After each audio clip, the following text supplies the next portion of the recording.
ಬೆಂಗಳೂರಿನಲ್ಲಿ real estate company ಮೇಲೆ IT raid ಆಗಿದೆ ಎನ್ನುವಂತ ಡೀಟೇಲ್ಸ್ ಸಿಗ್ತಾ ಇದೆ. Square yards real estate company ಮೇಲೆ ದಾಳಿಯಾಗಿರೋದು.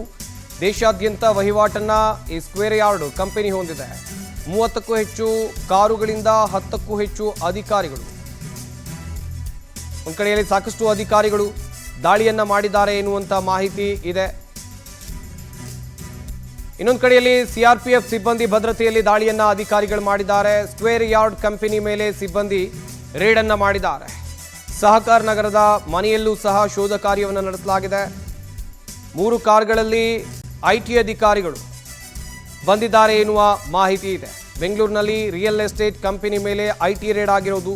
Square yard real estate company ಅಂತೇಳಿ ಇದರ ಹೆಸರು. ದೇಶಾದ್ಯಂತ ಈ ಕಂಪನಿ ತನ್ನ ವಹಿವಾಟನ್ನು ಹೊಂದಿದೆ. ಹಾಗೆಯೇ 3ಕ್ಕೂ ಹೆಚ್ಚು ಕಾರ್ಗಳಲ್ಲಿ ಅಧಿಕಾರಿಗಳು ಎಂಟ್ರಿ ಕೊಟ್ಟು ಸ್ಕ್ವೇರ್ ಯಾರ್ಡ್ ಸಂಸ್ಥೆಗೆ ಸೇರಿದ ಕಚೇರಿ ಮತ್ತು ಮನೆಯಲ್ಲಿ ಶೋಧ ಕಾರ್ಯವನ್ನು ನಡೆಸಿದ್ದಾರೆ ಎನ್ನುವ ಮಾಹಿತಿ ಸಿಕ್ಕಿದೆ. ನೋಡ್ತಾ ಇರ್ಬೋದು, ಸ್ಕ್ವೇರ್ ಯಾರ್ಡ್ ರಿಯಲ್ ಎಸ್ಟೇಟ್ ಕಚೇರಿಯಲ್ಲಿ ಐಟಿ ರೇಡ್ ಆಗಿರುವಂಥ ದೃಶ್ಯಗಳನ್ನು.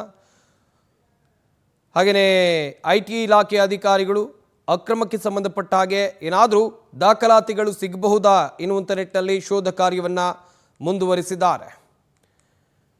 ಸಿಆರ್ಪಿಎಫ್ ಭದ್ರತೆಯೊಂದಿಗೆ ರೇಡ್ ಆಗಿದೆ ಎನ್ನುವ ಮಾಹಿತಿ ಇದೆ. ಇನ್ನೊಂದು ಕಡೆಯಲ್ಲಿ ಸ್ಕ್ವೇರ್ ಯಾರ್ಡ್ ಕಂಪನಿ ಇದೆಯಲ್ಲ, ಈ ಕಂಪನಿ ದೇಶಾದ್ಯಂತ ತನ್ನ ವಹಿವಾಟನ್ನು ಮಾಡ್ತಾ ಇದೆ. 10ಕ್ಕೂ ಹೆಚ್ಚು ಅಧಿಕಾರಿಗಳಿಂದ ಆಗಿರುವಂಥ ರೇಡ್ ಇದು. 3 ಕಾರ್ಗಳಲ್ಲಿ ಅಧಿಕಾರಿಗಳು ಸ್ಕ್ವೇರ್ ಯಾರ್ಡ್ ಕಚೇರಿಗೆ ಬಂದರು. ಸದ್ಯ ಶೋಧ ಕಾರ್ಯವನ್ನು ನಡೆಸಲಾಗ್ತಾ ಇದೆ.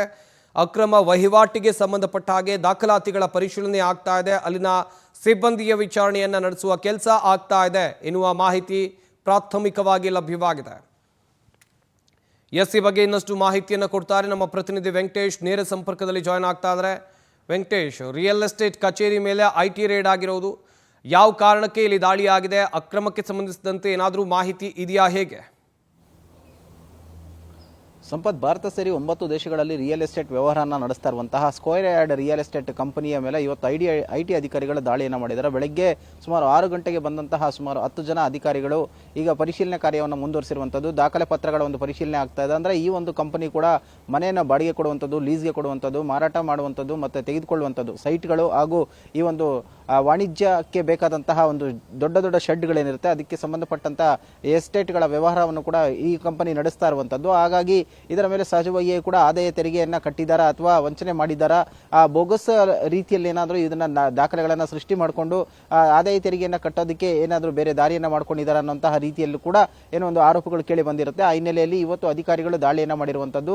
ಇಲ್ಲಿ ಸುಮಾರು 8,000 ಜನ ಸಿಬ್ಬಂದಿ ಕೂಡ ಕೆಲಸ ಮಾಡ್ತಾ ಇರುವಂಥದ್ದು. ಆ 8,000 ಸಿಬ್ಬಂದಿ ಮನೆಯ ಪ್ರಮುಖವಾಗಿರುವಂತಹ ಒಂದು ಅಧಿಕಾರಿಗಳೇನಿದ್ದಾರೆ ಅವರ ಒಂದು ನಿವಾಸಗಳು ಮತ್ತು ಕಚೇರಿಗಳಲ್ಲಿ ಕೂಡ ಈಗ ದಾಳಿಯ ಕಾರ್ಯ ಆಗಿರುವಂತಹದ್ದು. ಅಂದರೆ ಪರಿಶೀಲನೆಯನ್ನು ಮಾಡ್ತಾ ಇದ್ದಾರೆ. ದಾಖಲೆ ಪತ್ರಗಳ ಒಂದು ಪರಿಶೀಲನೆ ಆಗ್ತಾ ಇದೆ. ಬ್ಯಾಂಕ್ ವಹಿವಾಟುಗಳು ಮತ್ತೆ ಅವರು ನಡೆಸಿರುವಂತಹ ಒಂದು ವ್ಯವಹಾರಕ್ಕೆ ಸಂಬಂಧಪಟ್ಟಂತೆ ಈಗ ಸಂಜೆವರೆಗೂ ಕೂಡ ಈ ಒಂದು ಪರಿಶೀಲನೆ ಕಾರ್ಯ ಮುಂದುವರಿಯುತ್ತೆ. ಅದಾದ ಬಳಿಕ ಕೂಡ ಎಷ್ಟರ ಮಟ್ಟಿಗೆ ಇದರಲ್ಲಿ ಅಕ್ರಮವಾಗಿದೆ ಮತ್ತು ದಾಖಲೆ ಪತ್ರಗಳನ್ನು ಮೇಂಟೈನ್ ಮಾಡಿದ್ದಾರೆ ಅನ್ನುವಂಥದ್ದು ಕೂಡ ತಿಳಿದು ಬರುತ್ತೆ. ಪ್ರಮುಖವಾದಂತಹ ವ್ಯಕ್ತಿಗಳ ಒಂದು ಬ್ಯಾಂಕ್ ಬ್ಯಾಲೆನ್ಸ್ ಮತ್ತು ಅವರ ಆಪ್ತರು ಸೇರಿದಂತೆ ಅವರ ಆಪ್ತ ವಲಯದಲ್ಲಿ ಗುರುತಿಸಿಕೊಂಡಿರುವಂತಹ ಕೆಲ ವ್ಯಕ್ತಿಗಳ ಒಂದು ಬ್ಯಾಂಕ್ ಡೀಟೇಲ್ಸ್ ಅನ್ನು ಕೂಡ ಪರಿಶೀಲನೆ ಕಾರ್ಯ ಮುಂದುವರಿಸ್ತಾರೆ. ಸಂಜೆವರೆಗೂ ಕೂಡ ಈ ಒಂದು ಕಾರ್ಯ ಆಗುವಂಥದ್ದು. ಬಹುಶಃ ನಾಳೆ ಕೂಡ ಮುಂದುವರೆದರೂ ಅಚ್ಚರಿ ಇಲ್ಲ. ಯಾಕಂತ ಹೇಳಿದ್ರೆ ದೇಶದ ಭಾರತ ಸೇರಿ 9 ರಾಷ್ಟ್ರಗಳಲ್ಲಿ ಈ ಒಂದು ಕಂಪನಿ ಇರುವಂತಹದ್ದು. ಹಾಗಾಗಿ ಬೆಂಗಳೂರು ಸೇರಿದಂತೆ ರಾಜ್ಯದ ಕೆಲವು ಭಾಗಗಳು ಮತ್ತು ಬೇರೆ ರಾಜ್ಯಗಳಲ್ಲೂ ಕೂಡ ಸದ್ಯ ಈಗ ಐಟಿ ದಾಳಿ ಮುಂದುವರೆದಿರುವಂತಹದ್ದು. ಸಂಪತ್, ಥ್ಯಾಂಕ್ ಯು ವೆಂಕಟೇಶ್ ತಮ್ಮೆಲ್ಲ ಡೀಟೇಲ್ಸ್ಗಾಗಿ.